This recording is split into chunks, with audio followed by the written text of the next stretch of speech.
Boa noite, pessoal. Boa noite, pessoal. Sejam todos muito bem-vindos a mais uma live da nossa Blue 3. Muito bem-vindo, Guilherme, novamente. Seja bem-vindo novamente a mais uma live. Sempre um prazer ter você aqui com a gente.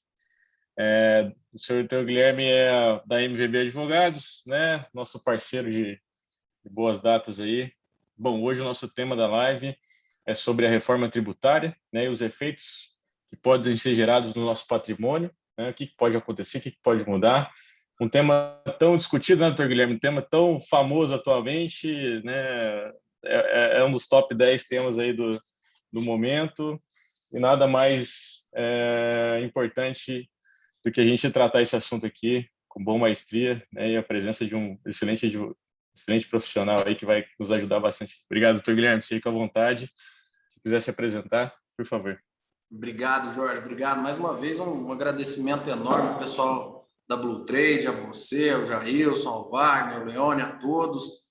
E realmente é um tema que tem despertado a atenção e a preocupação de muitas pessoas com muita razão. Até porque as propostas que têm sido feitas podem, sim, afetar, de um lado, positivamente a vida do brasileiro, mas de outro pode trazer um impacto ainda mais gravoso na parte da tributação sobre o patrimônio e a renda que ele proporciona. Então é um tema muito legal de tratar. Bacana. Eu queria começar com uma pergunta bem simples aqui, até para a gente conseguir elucidar um pouco o nosso tema, né? Eu queria entender de forma geral, né, o que de fato é, né, a reforma tributária, né? E o que ela pode representar, né, para o Brasil, né, em qual o seu estado atual, né, dessa reforma. Então, eu queria entender um pouco desse contexto, né, o que está acontecendo lá no Senado, lá no governo, que a gente consegue entender qual etapa estamos vivendo, né, dessa reforma. Por favor, fique à vontade, senhor Guilherme. Bacana, Jorge. É o seguinte, o principal ponto que a gente precisa entender é que esta reforma tributária tão comentada, ela tem que ser subdividida em primeira fase e segunda fase. A primeira fase, Jorge, diz respeito aos dois projetos de 2019, que é a PEC 110 de 2019 do Senado e a PEC 45 de 2019 da Câmara dos Deputados.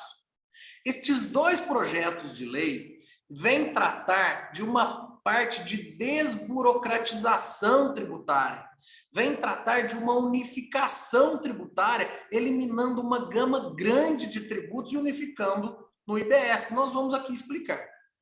Por outro lado, nós temos que entender que a fase que eu julgo que é mais gravosa e, ao meu ver, impensada, é a segunda fase, que é o projeto de lei 2.337 de 2021, encaminhado pelo governo federal. E nesta segunda fase, sim, tem previsão, há o interesse de se alterar tributações relacionadas ao imposto de renda e outros. Essa que tem sido a mais comentada, que pode ser a mais gravosa, que pode afetar a tributação sobre a renda e sobre o patrimônio. Então, é o principal ponto a ser destacado. Um ponto aqui que eu queria destacar, Jorge, é o seguinte: reforma tributária não é um tema novo, tá? A reforma tributária, da forma como está, com algumas nuances, foi tentada pelo governo Fernando Henrique em 1995, foi a PEC 175 de 95, depois ela foi tentada pelo governo Lula, no primeiro mandato, pela PEC 41 de 2003, no segundo mandato do governo Lula, pela PEC 233 de 2008, né? E agora no governo Jair Bolsonaro. No entanto, nós precisamos entender que há de se ter um ambiente político estável para se aprovar uma reforma tributária. Todas as vezes que os governos pretendem fazer isso e começam a cair na impopularidade, pode acontecer tudo, inclusive o nada. E quando acontece o nada é quando o governo tira a proposta de campo, porque sabe que tentar uma reeleição com a baixa impopularidade de uma reforma tributária não combina. Então, por mais que essa reforma de agora nos amedronte, nos traga preocupações sensíveis, nós temos que entender que nós já passamos por outros cenários equivalentes. É talvez o momento em que ela mais chegou perto, mas nós já vivemos outros cenários. a depender de como a intenção pela reeleição do governo atual andar, a depender de como a popularidade do atual governo andar, pode acontecer dela ser tirada de pauta.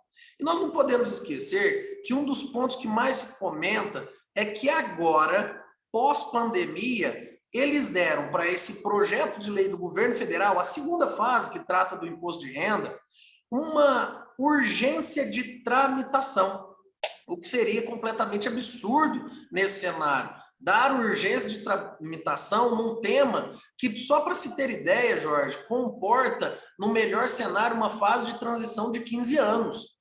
Em outro projeto, a fase de transição seria de até 50 anos. Então, não é compatível dar um caráter de urgência, um regime de urgência, num projeto que pode afetar sobremaneira a vida do brasileiro e ainda assim ter um projeto de duração tão longo. É claro, aqui não se defende a demora, não se defende nada letárgico, mas o que não pode acontecer é que um projeto de lei que pode afetar tanto não seja bem pensado.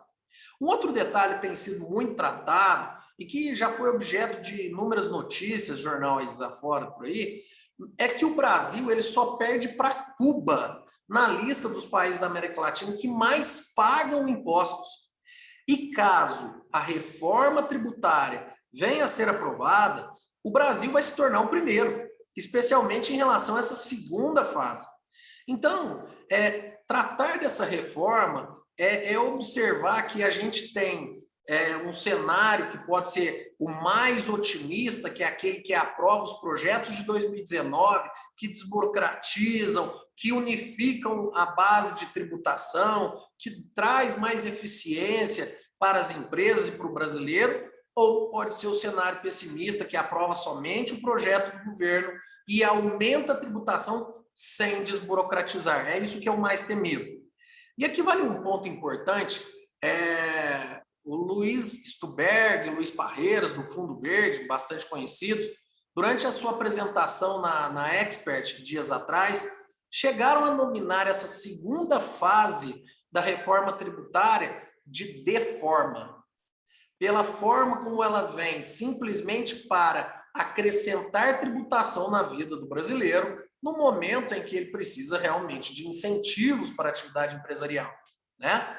Então, Jorge, tentando explicar de forma macro a diferença, o que vem tramitando, nós temos que simplificar em primeira fase os projetos de desburocratização, em segunda fase, o projeto que afeta principalmente o imposto de renda, mas afeta também, ele não traz melhorias e eficiência tributária. Certo. É um ponto de vista interessante entender que o país tem uma carga tributária elevada, né? Isso não há que negar que o Brasil realmente sempre foi reconhecido por isso, né? E acredito que a reforma, além de trazer um caráter de amplitude, né, de aumento das tarifas, né, também tem um caráter de trazer mais eficiência ao sistema, né, e à arrecadação, né? Aquele velho ditado, né? Quando você não consegue mais aumentar a taxa do imposto, você vai buscar como cobrar melhor esse imposto, né? Então, de fato, tem as suas peculiaridades, né? Mas entendendo melhor essas duas etapas, vamos entender de fato o que seria essa primeira etapa, né? Quais seriam as propostas, né? As possíveis mudanças relacionadas a essa primeira fase, por favor. Legal, Jorge, vamos lá. Quando a gente trata dos projetos da PEC 110 de 2019, Senado, e da PEC 45 de 2019, da Câmara, as duas trazem a instituição do IBS, que seria o Imposto sobre Bens e Serviços. Este seria um imposto de competência federal, um imposto federal. No entanto, Jorge, vem aqui uma ideia que julgo louvável, porque apesar de se criar um novo imposto, o IBS excluiria, substituiria uma gama de outros impostos, como, por exemplo, PIS, COFINS, IPI, ICMS e o ISS. Perceba que ele não está somente excluindo, pela proposta, impostos federais, tributos federais. Ele está aqui excluindo ou substituindo tributos de natureza estadual, de competência estadual e de competência municipal. E qual é o grande ponto dessas duas propostas, quando a gente fala da primeira fase? É que, ao excluir muitos tributos e instituir um único em substituição, você simplifica a forma de apuração dos tributos por parte do brasileiro, especialmente por parte das empresas. Todos nós já ouvimos falar do tempo e do custo que se tem no Brasil simplesmente para apurar os impostos.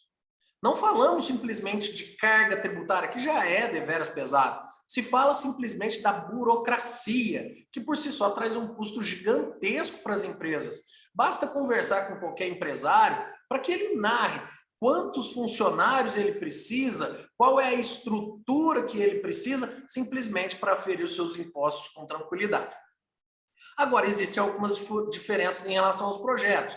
Por exemplo, na PEC 110 do Senado, ela extingue 9 tributos em substituição do IBS. Por exemplo, ICMS, IPI, IOF, ISS, COFINS, assídio do combustível, CSLL, PIS, PASEP e salário educação. Já a PEC 45 da Câmara, ela exclui simplesmente 5 tributos em substituição do IBS, que seriam o ICMS, o IPI, PIS, ISS e COFINS. De qualquer forma, ainda assim a gente prima nesta primeira fase pela desburocratização. É fato que dentro desses projetos de 2019, daquilo que nós chamamos de primeira fase, existe a previsão para um imposto, uma tributação seletiva de algumas áreas, em que você poderia criar um IBS seletivo para priorizar ou desestimular algumas atividades em proteção de outras. Mas o grande trunfo dela seria a desburocratização e a simplificação tributária, Jorge. Bacana. Tão recente, nós fizemos uma live também falando sobre impostos, né, de sucessão, e existe aí um famoso imposto, né, que é o ITCMD, né, o Imposto de Transmissão, né, Causa Mortes ou Doação, e esse tema é muito falado também, né, um tema muito preocupante, né, para aqueles que se preocupam, né, com a sua sucessão, né, e como deixar a família preparada com este possível cobrança de imposto, né? E como que a reforma traz essa questão do ITCMD? Como é que seria abordado dessa forma? Qual que seria de fato a concreta mudança disso para nós brasileiros, por favor? Jorge, esse é um tema aqui bastante curioso. A PEC 110 de 2019, aquela do Senado, ela tem dentro das suas propostas uma intenção de transferir a competência tributária do ITCMD para a União. Portanto, o ITCMD, esse imposto que você acabou de explicar, que é o imposto quando há uma transmissão causa-morte, o imposto da herança ou por doação, que hoje é de competência dos estados, ele passaria para uma competência da União. E nesse momento, aquela grande divergência de alíquotas que temos nos estados, que vai de 2% até 8%, a depender do estado, que muda a sua apuração, ou seja, a base de cálculo. Alguns estados tributam o ITCMD com base no valor venal dos bens e outros estados com base no valor de mercado, eles avaliam os bens para tributar. Nós teríamos uma unificação em relação à forma de apuração do ITCMD. Dentro do projeto da PEC 110 de 2019, esse é um ponto positivo. Unificar, você gera uma tranquilidade, um equilíbrio maior. O detalhe... Até porque nós sabemos, né, que em muitos casos que a gente vive isso no nosso dia a dia, né, o cliente tem patrimônio em um estado, tem patrimônio em outro estado, né, ele tem patrimônio em vários estados na hora de fazer o ITCMD. Isso vira uma grande confusão, né, é complicado, difícil, né, e também aquela velha questão da morosidade, né, do tanto que isso é, né, complicado na hora de você fazer a apuração desse imposto, justamente por conta das questões dos valores, né? Em um estado é cobrado de uma forma, em outro estado é cobrado de outra. De fato, essa proposta vem para trazer muito mais eficiência. E, obviamente, né, o fato de você ter 3 órgãos públicos, né? Por exemplo, um cliente que tem patrimônio em 3 estados, né? E você ter a cobrança de apenas um órgão, né? Você consegue ter muito facilmente isso ser menos burocrático e ser mais fácil de tramitação. Legal, bacana. Legal. Um Continue, outro por favor. ponto que existe é que, a despeito de ter um benefício muito grande em equalizar, em tornar bem linear a forma de apuração e a alíquota, há também um receio que exista uma majoração da alíquota, né? Então, de um lado, a desburocratização, o equilíbrio entre a tributação independente do Estado, em que o bem esteja, em que o fato gerador ocorra, mas, de outro, um receio de que essa alíquota, que hoje é de até 8%, possa chegar em 16%, em até 20%. Então, existe um receio quanto a isso. E não outro motivo, Jorge. Eu me lembro que na última live que nós fizemos, nós conversávamos sobre os projetos de lei que visam aumentar a alíquota do ITCMD nos estados. Este é um tema que tem ensejado uma busca constante de pessoas pelo planejamento sucessório, especialmente nos estados que têm uma alíquota mais baixa, como, por exemplo, o estado de São Paulo, que tem uma alíquota de 4%, e onde já existe um projeto para aumentar a alíquota para até 8%, e que no estado de São Paulo, como sabemos, a base de cálculo é pelo valor venal. E segundo o projeto de lei 250 de 2020, pretende aumentar, modificar a base de cálculo pelo valor real. Então, é claro, não é tema aqui da reforma tributária, mas a gente sabe que isso tem provocado as pessoas, com razão, a buscar ferramentas de planejamento sucessório, né? Mais uma vez um tema também falado e tentado muitas vezes, né? Não somente nessa reforma, em outras também, né? O ITCMD novamente na mira do governo aí para a gente poder sofrer as alterações cabíveis. Também pensando que o Brasil também tem uma alíquota de imposto uma das mais baixas, né? As mais honestas, eu diria, não diria baixas, diria honestas, né? As mais honestas que existem no mundo afora, né? Então, realmente é uma questão a ser entendida. Mais uma pergunta aqui interessante. Bom, entendido a primeira fase, né? Entendido que né, é uma ideia e uma proposta de desburocratização, né? Obviamente, né, aproveitando esse momento de desburocratização, querendo fazer algumas alterações, algumas menções a modificações de alíquota, muito preparando para a segunda fase, né, que eu acho que é onde entra a grande discussão, né, o grande tema atual. Quais são essas mudanças específicas, né? O que a segunda fase vai trazer para a gente, então, já entendidos que a primeira fase, o caráter foco é a desburocratização. Como é que ficaria a segunda fase, por favor? Tá. Ô Jorge, a segunda fase, mais uma vez utilizando as palavras lá do Luiz Parreiras, é a fase da deforma tributária. Essa fase, ela vem simplesmente para implementar, para criar tributos onde não existe, para aumentar nos que já existe e para modificar a base de cálculo que já existe. Então, perceba, um dos temas mais tratados na reforma tributária, na segunda fase, é sobre a criação da tributação da distribuição de lucros e dividendos. Aqui vale a pena uma explicação um pouco maior. Toda empresa, para que ela chegue a apurar lucros, ela já pagou todos os impostos decorrentes da cadeia, seja pelos serviços que prestou, seja pelos bens que comercializou ou produziu e vendeu.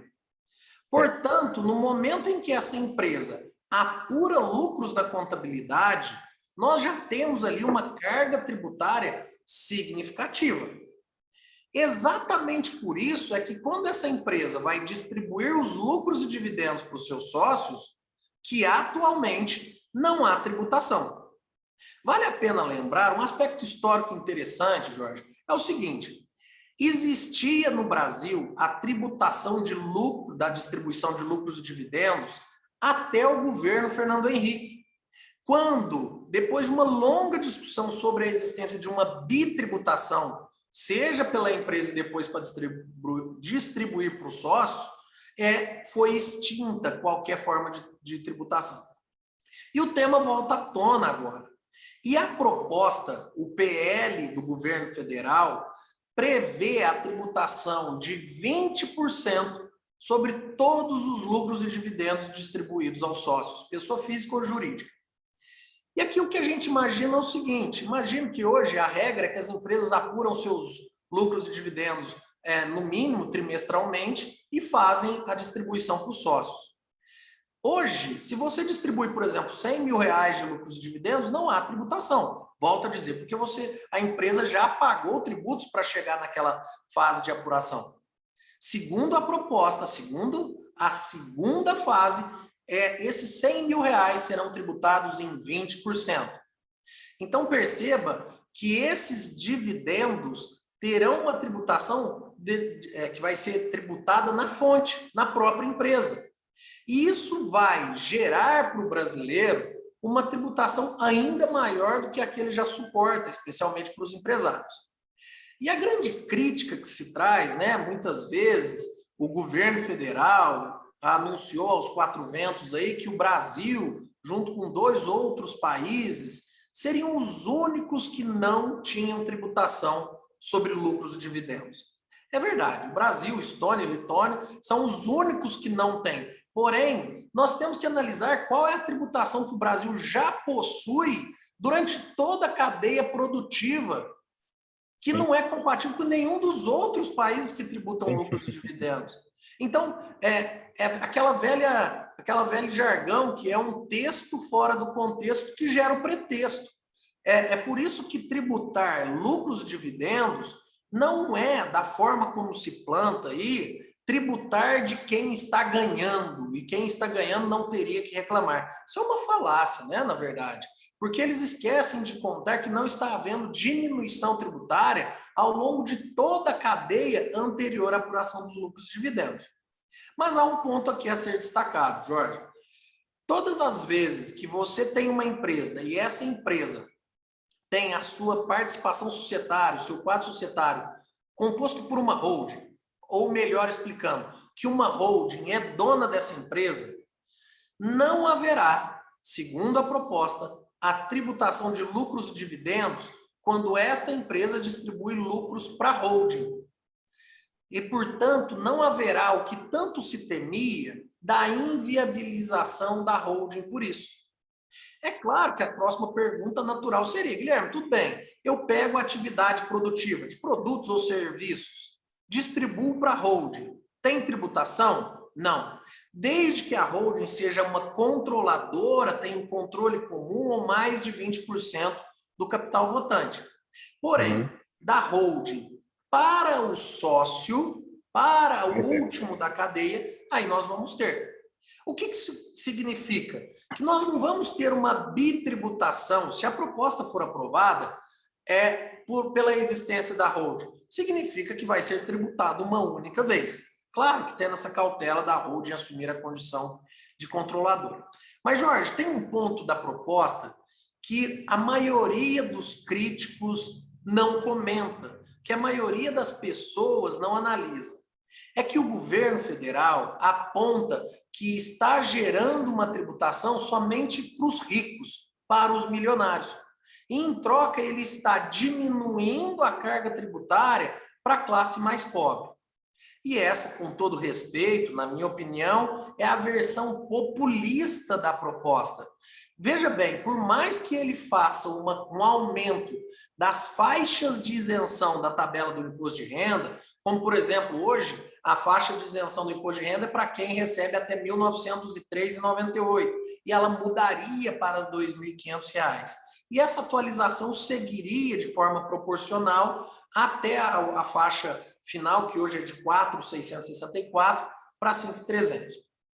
Então, poderia facilmente seguir a linha de raciocínio do governo, dizendo, olha, ele está tirando tributação daquele mais pobre e acrescentando só para quem tem grandes rendimentos. Na verdade, isso é uma falácia, tá? Se a gente considerar a própria inflação do período desde a última aplicação, se a gente considerar aquilo que nós tivemos de IGPM, por si só, essa correção seria necessária. Não é uma reforma tributária que está sendo feita para isso. Por outro lado, ele está acrescentando, criando uma tributação para o empresário sem estabelecer outras formas de estímulo. Perceba, Jorge, vamos imaginar dentro aí do universo da Blue Trade, recheado de investidores, aquela pessoa que se propõe a investir numa empresa. E ele hoje sabe que não vai ser tributado no momento da distribuição de lucros e dividendos. Porém, se a proposta for aprovada, qual é a segurança ou a viabilidade que este mesmo empresário vai investir numa empresa sabendo que só para tirar os lucros e dividendos, depois de toda a tributação que a empresa já sofre, ele vai ter 20% de tributação? Ou seja, é o fato de criar um tributo sem uma contrapartida. E o resultado é natural, é o desestímulo ao investimento nas empresas, naquelas que são a atividade produtiva, que geram empregos e impostos. Então, é nesse ponto que a gente acaba fazendo uma crítica ao governo. Claro que existem diversos pontos de vista, mas a gente entende que é realmente uma deforma. Um outro ponto, Jorge, é o seguinte: a própria proposta traz aqui uma unificação que hoje, todas as vezes que se paga um tributo sobre os rendimentos, se paga o imposto de renda pessoa jurídica sobre CSLL e o imposto de renda de forma individualizada. Pela proposta, existe uma uniformização da base de cálculo do imposto de renda e da contribuição social do lucro, sobre lucro líquido, certo? Então, esse é um ponto também vem sendo, está na segunda fase, é uma pequena adequação positiva, mas já adianto, não há aqui nenhuma bondade por parte do governo. É porque este tema há muito está em discussão, como, por exemplo, discutimos há muito a inserção do PIS/COFINS na base de cálculo do ICM, ou do ICM na base de cálculo do PIS/COFINS. Então, isso aqui não é meramente uma bondade, é mais uma exclusão de risco, tá? Sim, de fato a gente percebe uma grande desburocratização, né, conforme mesmo na primeira etapa, a própria segunda etapa, né, ela tem uma certa característica, o que vem machucar mesmo, né, em relação ao brasileiro, somado, né, a alíquota maior que a gente já paga hoje em relação a todos, né, a totalidade de impostos, é mais um imposto, é mais uma coisa que vem para alterar, né, que vem para somar aí. Acredito que o caminho ideal seria uma melhora na arrecadação, né? Num aperfeiçoamento de arrecadação, mas o governo acabou optando aí por colocar um imposto novo, né? Bom, entendendo essa questão das holdings, aproveitando o gancho que você deixou, né, em relação às holdings, que é bem interessante, né, saber dessa informação que de uma empresa controlada para uma empresa controladora, nós não teremos essa distribuição, né, essa taxação da distribuição de lucros, né? Então, mais especificamente, dentro dessas holdings, né, qual que é o possível impacto dessa reforma tributária? Tem mais alguma coisa que a gente tem que frisar aqui em relação às holdings, né? Entendendo que é uma estrutura interessante, é uma estrutura que ajuda bastante no planejamento sucessório, inclusive, né? É uma estrutura que facilita bastante, né? Quando você traz a sucessão para dentro de uma PJ, você está criando uma eficiência, uma organização que antes não tínhamos, né? Então, você está profissionalizando, né, o seu patrimônio. Né? Que mais a gente consegue colocar de pontos interessantes nessa reforma tributária que estaria dentro dessa questão da holding, por favor? Bacana, Jorge. Olha, de forma inicial, eu adianto que a holding não fica inviabilizada na nossa forma de pensar pela reforma tributária. É claro que nós temos que contextualizar essa afirmação. Perceba, por mais que a distribuição de lucros venha a ser tributada em 20% ou menos, nós não podemos esquecer que a holding patrimonial congrega em si outros grandes objetivos, ou seja, que ela é uma ferramenta lícita e muito eficaz para o planejamento sucessório, na medida daquilo que nós já conversamos por muitas vezes, que ela simplifica toda a sucessão, tirando a individualização da sucessão de bem por bem para a sucessão de cotas. Então, este benefício fica muito, muito evidente ainda mesmo com eventual tributação. Por outro lado, ela não deixa de ser uma ferramenta de proteção patrimonial, E por aqueles tantos motivos, aqui não se fala de qualquer aspecto ilícito, ou de esconder bens, ou de ocultar bens, não é nada disso, é de proteção patrimonial para quem tem outras atividades e que tem bens expostos. E por fim, Jorge, eu tenho conversado muito com os nossos clientes a respeito de uma reflexão.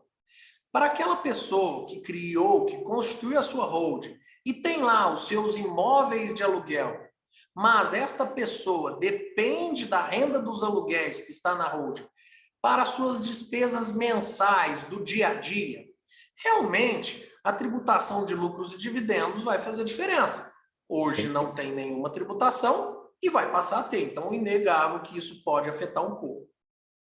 Porém, Jorge, o que nós notamos é que a maioria dos nossos clientes, a maioria dos brasileiros que possuem holding, ele tem a renda daquele patrimônio que está lá dentro da holding, não para as suas despesas mensais, não para o custeio do dia a dia, mas aquela renda é uma renda que vai ser reinvestida. E como ela pode ser reinvestida dentro da própria holding, a tributação da distribuição de lucros e dividendos passa a não gerar um impacto tão grande. É fato, em algum momento ele pode precisar de distribuir lucros, dividendos para a pessoa física, não se discute quanto a isso, e aí, se a proposta for aprovada, nós teremos uma tributação que hoje não existe. Mas para a grande maioria dos investidores, grande maioria dos clientes que buscam planejamento sucessório, que buscam proteção patrimonial, eles já reinvestem o dinheiro oferido pela renda do patrimônio da holding dentro da própria holding. Seja fazendo aportes financeiros, investimentos financeiros, seja adquirindo outros bens, imóveis ou de qualquer outra natureza. E aqui, Jorge, vale dizer um outro ponto.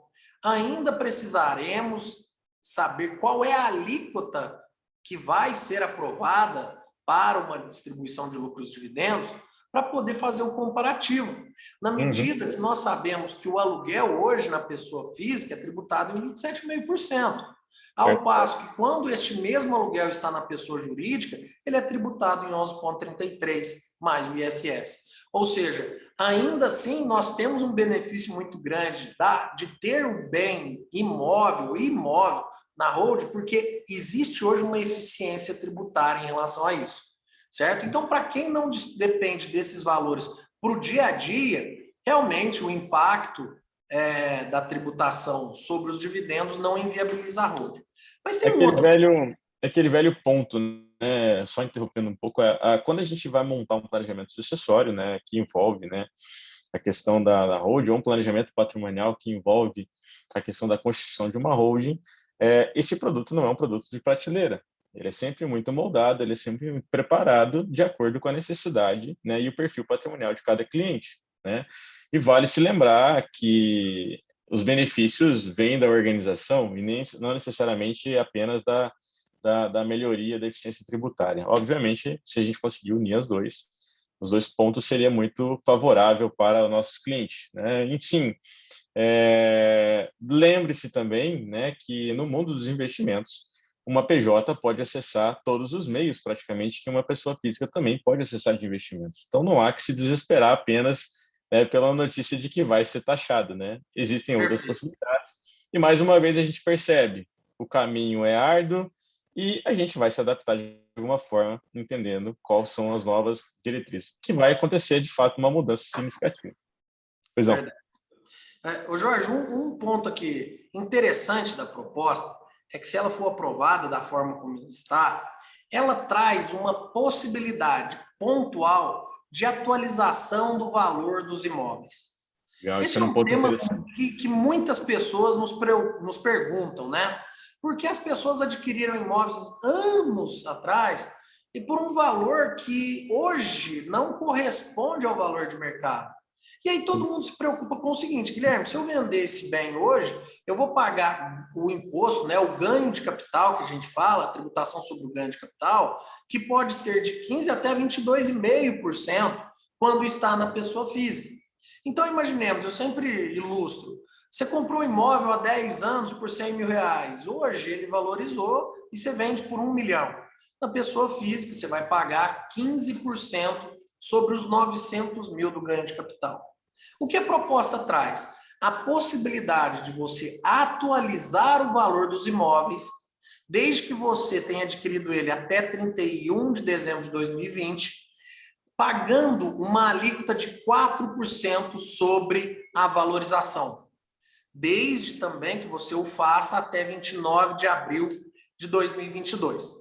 Então, qual é o cenário? Vamos ilustrar, Jorge. Você comprou um imóvel um tempo atrás por R$100 mil. Hoje, o valor de mercado desse bem seria de 150 mil. Se você vendesse ele hoje, tivesse uma proposta para vender por R$200 mil, ou seja, com R$100 mil de ganho de capital, você pagaria R$15 mil de tributação, de tributos, tá? Dentro da proposta, se você escolhesse atualizar o valor para os 150 mil, você pagaria 4% sobre os 50 mil, ou seja, pagaria R$2 mil. E se eventualmente no futuro você vendesse ele por 200, você pagaria os 15% sobre os outros 50 da atualização, ou seja, mais R$7.500. Então, para não dizer que a proposta da segunda fase, que a proposta do governo não tem nada de bom, temos que destacar que existirá, se for aprovada, a possibilidade de atualizar o valor dos imóveis pagando um tributo de 4%. No seu próprio exemplo, uma eficiência de 30% em relação ao imposto cobrado, né, nas situações atuais. E realmente há que ressaltar, isso, né, é muito interessante quando a gente traz esse assunto para a esfera do planejamento patrimonial, é uma realidade comum, né? Muitos clientes, né, têm o seu patrimônio desatualizado, né? E a gente entende e percebe que cada vez mais, na nossa realidade atual, onde o imposto é estadual e não federal, todos os estados estão caminhando, né, para essa unificação em questão de tema, né, de matéria, de que o imposto tem que ser sobre o valor real e não sobre o valor venal, né?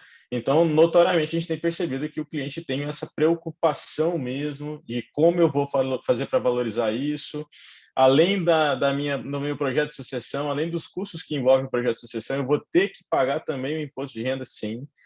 Obviamente, a gente está lidando com uma situação que esse cenário está ficando cada vez mais complexo, né? Cada vez mais o governo tenta fechar o cerco em relação à questão do ITCMD, a questão do planejamento sucessório. Muito bom, muito bom. Existe um ponto curioso, Jorge, só fazendo uma demonstração, que a proposta, ela tinha, no seu início, uma previsão de que todas as vezes que você fosse reverter um bem integralizado numa pessoa jurídica para o sócio, né, que você fosse devolver o bem, você não poderia mais devolver pelo valor nominal ou contábil, você teria que devolver pelo valor de mercado, e com isso você naturalmente pagaria uma tributação sobre a valorização dele. Só explicando, às vezes acontece, não é tão comum, mas às vezes acontece, Jorge, que a gente constitua uma holding e integralize o capital social dela com alguns bens imóveis. Sim. Em algum momento, acontece do sócio diminuir o capital social da holding e devolver aquele capital social por algum bem. E você devolve pelo mesmo valor que ele foi integralizado. E aí, nesse cenário, não existe tributação nenhuma. Essa proposta, a deforma, né, ela tinha ainda o objetivo de falar que na devolução você teria que devolver pelo valor de mercado, então o fisco teria que avaliar, e aí você teria eventualmente uma tributação sobre a valorização. Felizmente, este trecho já foi excluído do texto da proposta, né? Então, por enquanto, nós temos um pouco menos de maldade aí na forma de pensar de quem está conduzindo essas tratativas. Aproveitando um pouco aqui o tema das alíquotas, como é que ficariam as alíquotas novas, né, em relação à questão da tabela do RPJ? Só para a gente entender o que seria de efeito patrimonial mesmo direto. Vai ter mudança da alíquota? Como é que ficaria isso? Bacana, Jorge. Vamos lá. Para quem está ouvindo a gente, é importante saber que hoje o Imposto de Renda Pessoa Jurídica, né, o IRPJ, ele tem uma alíquota de 15%, com um adicional de 10% mais a contribuição social do lucro líquido, que é de 9%. E não é por outro motivo que muitas vezes se escuta dizer que nós temos uma tributação de impostos federais de 34%. Tá? A proposta traria uma diminuição desses impostos, do imposto de renda pessoa jurídica.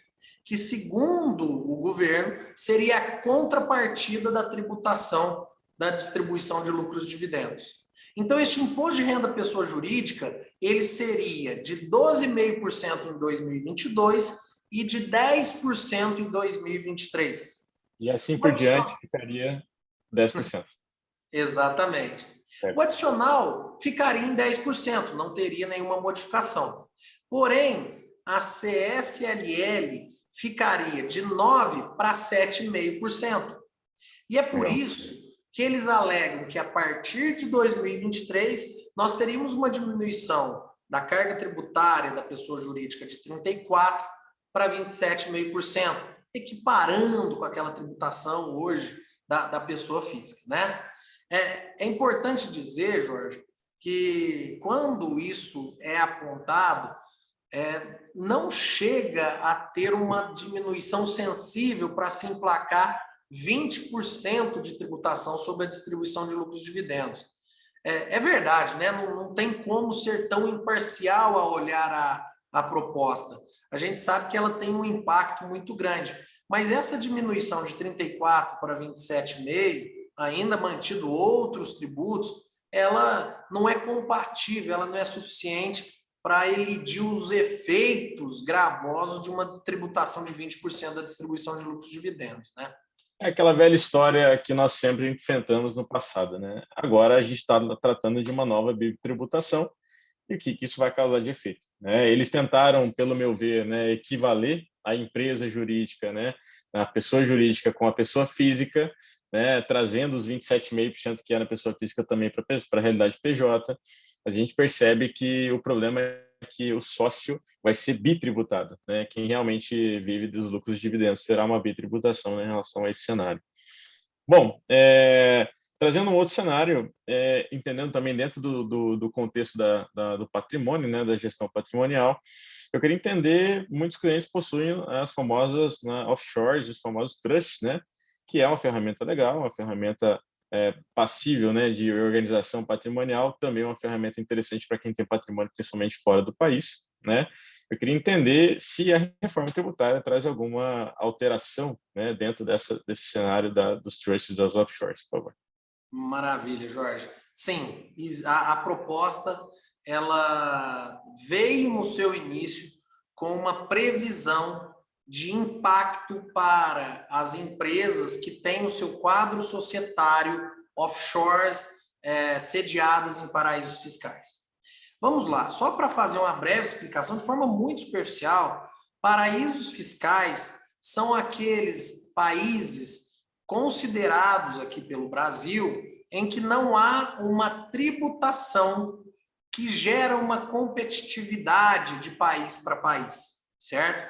Hoje, os principais paraísos fiscais considerados são a Bahamas, Bermudas, Holanda, Hong Kong, Ilhas Virgens, Irlanda, Luxemburgo, Malta, Maurício, Mônaco, Singapura, Suíça, entre outros, né? As Ilhas Seychelles, na África, que agora está muito em evidência.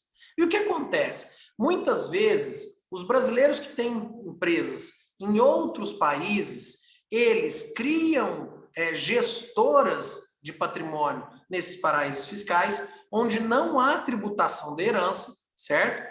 E colocam a titularidade dessas empresas de outros países, e até mesmo das empresas brasileiras, para essas empresas sediadas nos paraísos fiscais.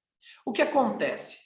Existe nesses paraísos fiscais a possibilidade de adicionar uma cláusula chamada joint tenancy, em que você faz a sucessão dos titulares de forma direta, sem pagar tributação ou sem ter que fazer inventário. E isso atrai muitos empresários a ter empresas em paraísos fiscais. Porque aí a titularidade das empresas é daquela offshore, e aí você só troca o quadro societário da offshore, não precisa fazer a sucessão em cada uma das empresas. O detalhe é que a proposta atenta a isso já previa que todas as vezes que uma empresa brasileira distribuir lucros para uma offshore sediada lá no paraíso fiscal, a tributação não seria de 20%, mas seria de 30%. Perceba, isso não deixa de ser uma retaliação, não deixa de ser um punho firme, né, uma mão forte contra empresas, né, sediadas em paraísos fiscais. É claro, ainda existe muita discussão se exclui isso do texto da proposta, se vai ser mantido, mas não deixa de ser uma sinalização de que o governo já olha com olhos restritos para as offshores. E como você bem disse, elas não são ilegais. Quem tem offshore não está cometendo nenhum ato ilícito, mas eles olham como uma forma de uma competição desequilibrada entre países na tributação. Certo. É uma coisa já, um cenário já consolidado, saber que o governo não tem uma boa vista para esse tipo de instituição. E, de fato, nós temos uma delicadeza até tratar isso com os nossos clientes, entender esse cenário, né, se há necessidade ou não, de acordo com o planejamento a ser adotado. Bom, digamos que essa reforma possa ser aprovada, né? Dentro da esfera patrimonial, trazendo aqui um pouco para a holding também, né?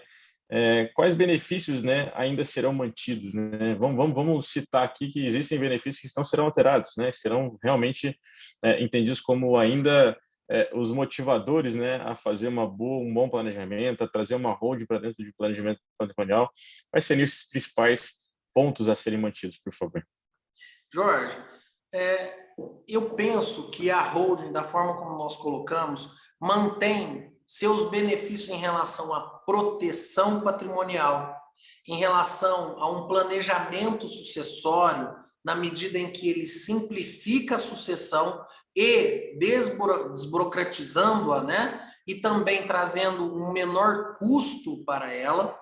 E, por outro lado, para aquelas pessoas que não dependem dos rendimentos dos bens da holding para a sua subsistência, para o seu dia a dia, a reforma tributária não vai impactar muito, você não vai distribuir lucros para a pessoa física do investidor.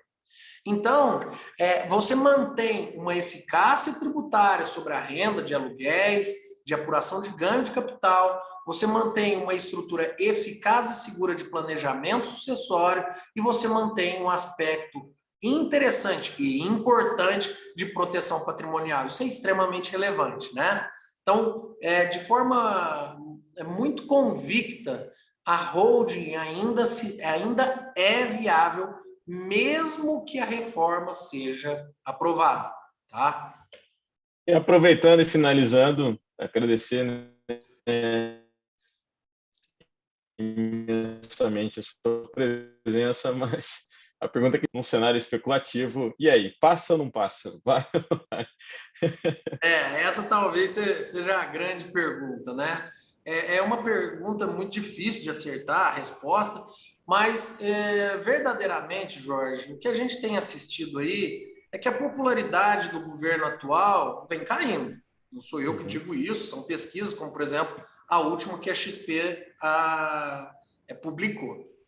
E o governo, quando ele tem uma queda de popularidade, ele passa a ter uma dificuldade muito maior de emplacar uma reforma tributária que não é uma medida popular. Que, no fundo, todo mundo vai fazer conta do que aquilo vai afetar ou não o seu bolso.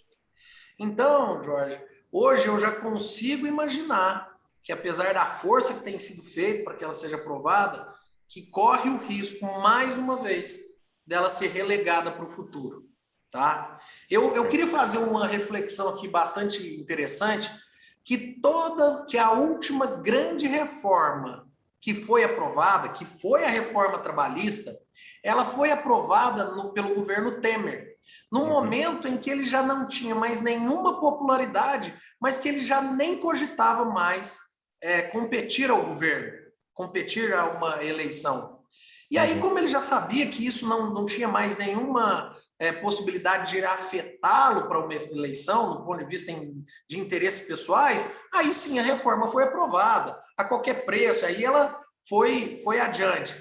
Então, num cenário em que o governo pretende uma reeleição, eu ainda cogito que existe sim uma possibilidade dela ser relegada para o futuro, viu, Jorge? Certo, muito bom. Dentre os pontos positivos, dentre os pontos negativos que nós temos hoje dentro da proposta, dentro do texto, tanto na primeira fase né, numa visão bacana, né, desburocratização, um primeiro momento que a gente vê, né, historicamente o Brasil andando contramão da burocratização, né, isso é legal, isso é bacana, isso é um ponto muito positivo. A gente também vê, né, pontos estratégicos, ele tenta buscar um aumento de arrecadação, isso é plausível, né, diante do cenário que nós estamos vivendo, né, diante do cenário de tentar reestruturar situações, né, delicadas da nossa economia. De fato, a gente percebe que, diante desse cenário político, né, e o Brasil sempre tem um caráter político muito forte, né, muito quente, né, digamos assim, a gente entende que, sim, de fato, podemos ter uma prorrogação dessa reforma, né, diante do cenário, né, na questão patrimonial, efeitos positivos e efeitos negativos virão, né? A gente não sabe ainda qual o tamanho disso, né, Guilherme? A gente não sabe nem se a alíquota vai ser essa de 20%, né, se vai ser uma de 10, uma de 15, se vai sofrer reduções, se vai sofrer até ampliações. Ampliações é difícil, né? A gente já entendeu que aumentar mais do que isso não vai, né? Possivelmente a gente tem um ponto de ter uma realidade menor, né? Uma realidade onde a alíquota seria reduzida. Bom, queria te agradecer imensamente, né? O MVB Advogados é um parceiro escritório, né? Um escritório parceiro que está sempre com a gente aí, né? Principalmente nesses assuntos mais polêmicos, né? Em breve voltaremos com mais, né, abordagem em relação à reforma. Agradeço bastante a sua presença. Queria agradecer especialmente a todos os nossos telespectadores aí que dedicaram aí um pouco mais de 40 minutos, 50 minutos do seu tempo aí para a gente conseguir discutir esse tema tão importante. Muito obrigado a todos, um grande abraço. Obrigado, Guilherme. Obrigado, Jorge. Obrigado a toda a equipe da Blue Trade. Realmente é uma parceria muito valorizada por nós e muito proveitosa. Obrigado a todos aí pela audiência e um grande abraço. Bom descanso a todos. A todos uma boa noite. Obrigado. Até mais. Obrigado, valeu.